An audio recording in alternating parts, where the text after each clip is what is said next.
Sim2 présente un nouveau cube. C'est ça, donc le nouveau cube va s'appeler Supercube. L'idée en fait est de créer une machine supérieure au cube actuel.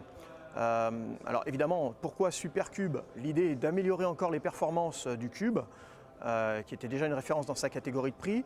Là, on va avoir une puissance lumineuse supérieure, donc on va vouloir faire une image plus grande.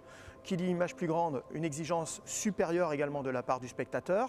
Et pour sublimer l'image, la roue de couleur a changé, on a augmenté sa vitesse et on a également passé de 2 fois 3 segments RVB à 2 fois 3 segments RVB plus les couleurs secondaires, donc cyan, jaune et magenta. Et enfin, on gagne un lens shift qui va permettre de le placer dans des pièces encore plus acrobatiques en termes d'installation, je dirais. On a dit une amélioration de la puissance, ça veut dire quoi en termes de… En termes de puissance lumineuse, ça veut dire que dans un environnement non dédié, on va pouvoir très facilement arriver à 3,50 m de base avec une luminosité qui permettra de rendre par exemple des scènes de concert avec les lumières des poursuites qui auront une réelle brillance, là où beaucoup de ses concurrents dans sa gamme de prix sont incapables d'aller, tout simplement parce que si on utilise une aussi grande taille d'image, on va avoir une luminosité qui va forcément tomber puisque va s'étaler sur l'ensemble de la surface de la toile et donc la brillance sera inexistante. Connectique.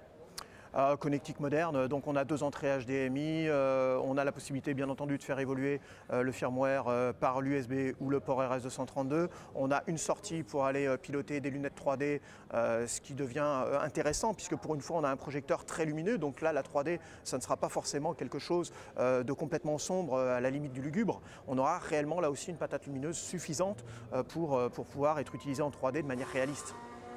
Alors il y a aussi un autre produit, il y a le LED. Oui, tout à fait, qui est présenté donc dans la salle qui est derrière nous, qui est donc le Nero 3.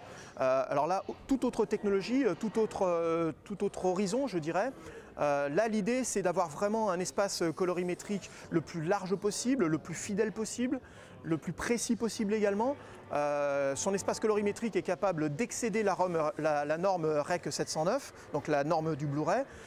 On n'est pas encore au REC 2020 spécifié par l'Ultra HD, mais on est déjà beaucoup plus large. Donc on va avoir des couleurs beaucoup plus réalistes, beaucoup plus nuancées, beaucoup plus texturées, qui vont permettre en fait d'avoir quelque chose de plus naturel et qui sera beaucoup plus acceptable pour l'œil et donc beaucoup plus crédible. Je présume que comme c'est du LED, durée de vie aussi qui va être là, l'énorme avantage d'un projecteur LED, c'est que la durée de vie des LED, on va dire entre 30 000 et 40 000 heures, c'est des choses, si on s'amusait à regarder tous les jours 2 heures de film, on en a pour 10 ans.